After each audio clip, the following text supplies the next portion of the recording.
नमस्कार, आप सुन रहे हैं रवि रंजन गोस्वामी का लघु उपन्यास संकल्प मृद्विका के साथ। चैप्टर 2 बाल किशन। गोपीनाथ घर पहुंचे तो देखा पत्नी का रो रो कर बुरा हाल था। पता लगा कि उनके बड़े सुपुत्र बाल किशन ने बाजार में किसी अंग्रेज को थप्पड़ मार दिया था, क्योंकि इस घटना में एक हिंदुस्तानी ने अंग्रेज को थप्पड़ मारा था। इस मामले को संगीन समझा गया।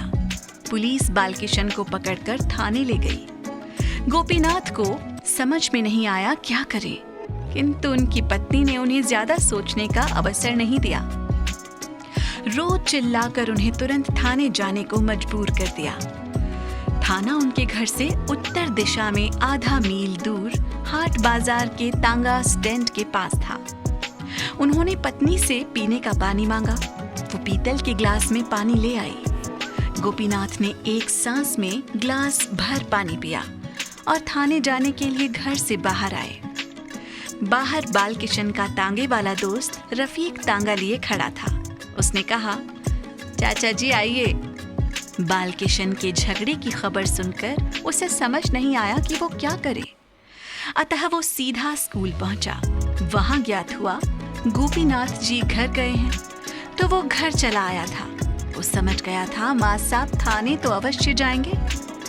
रास्ते में रफीक ने अपनी जानकारी के अनुसार घटना के बारे में बता दिया। मामला इतना सा था, बाजार में बालकिशन ने देखा एक अंग्रेज नवयुवक एक साइकिल रिक्शे वाले को बुरी तरह पीट रहा था।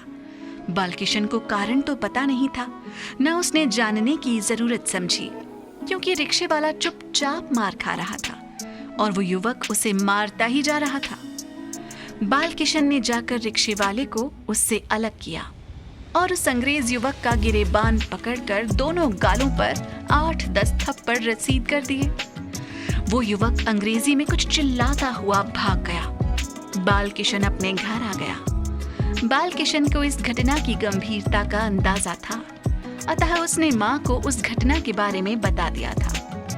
साथ ही ये भी बता दिया था कि हो सकता है उसे थाने जाना पड़े। वही हुआ। थोड़ी देर बाद इंस्पेक्टर वीरेंद्र 2 सिपाहियों के साथ आकर उसे थाने ले गए। रास्ते भर गोपीनाथ चिंतातुर रहे कि पुलिस ने बालकिशन के साथ सख्ती न की हो। रफीक ने तांगा स्टैंड पर अपना तांगा खड़ा किया और वो भी गोपीनाथ के साथ थाने गया। थाना छोटा ही था। एक छोटा हॉल, 2 कमरे, एक हवालात। हॉल में घुसते ही बाईं तरफ एक बेंच पर बालकिशन को सकुशल बैठा देखकर गोपीनाथ की जान में जान आई। दाहिनी तरफ एक मेज कुर्सी पर सिपाही बैठा था। उसने पूछा, कहिए क्या काम है? गोपीनाथ ने कहा, मैं बालकिशन का पिता हूँ, दरोगा साहब से मिलना है। तभी दरोगा वीरेंद्र सिंह खुद ही कमरे से निकलकर वहां चले आए। दरोगा ने गोपीनाथ जी को ढांढस बंधाया और बालकिशन से मिलकर घर जाने को कहा। उसने उन्हें शाम तक बालकिशन के छूट जाने का आश्वासन दिया। गोपीनाथ बालकिशन से मिलकर आश्वस्त होकर रफीक के साथ वापस घर चले गए। वीरेंद्र सिंह ने एहतियातन बालकिशन को शाम तक थाने में बैठा के रखा कि अगर अंग्रेज युवक ने रिपोर्ट लिखवाई और बालकिशन भाग गया तो मुसीबत होगी। यद्यपि वो बालकिशन के कृत्य की मन ही मन प्रशंसा कर रहा था। उसने बालकिशन के लिए थाने में उचित खान पान की व्यवस्था की और उससे उस अंग्रेज युवक के खिलाफ शिकायत लिखवा कर रख ली थी। अगर वो युवक थाने में शिकायत दर्ज करता तो बालकिशन की ओर से भी शिकायत दर्ज होती, किंतु ऐसी नौबत नहीं आई। जनमत इस कदर अंग्रेजों के खिलाफ हो गया था कि बालकिशन द्वारा अंग्रेज युवक की पिटाई की घटना ने आसपास के क्षेत्र में बालकिशन की ख्याति बढ़ा दी थी। अनेक ग्रामवासियों ने तो गोपीनाथ को बालकिशन की बहादुरी के लिए बधाई दे डाली थी। गोपीनाथ के 2 बेटे थे, बड़ा बालकिशन और छोटा श्याम।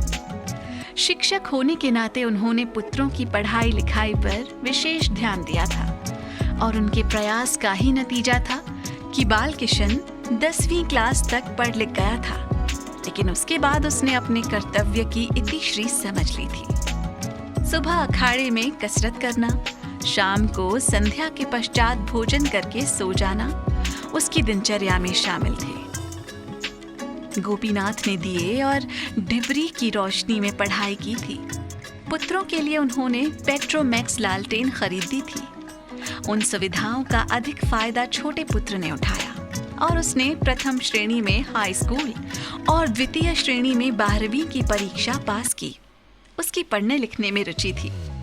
दोनों ही पुत्रों के विवाह के लिए प्रस्ताव आने शुरू हो गए थे, किंतु गोपीनाथ ने उनके आत्मनिर्भर होने पर ही विवाह करने का निश्चय किया था। इस घटना के उपरांत उनकी बालकिशन के भविष्य को लेकर चिंता बढ़ गई थी।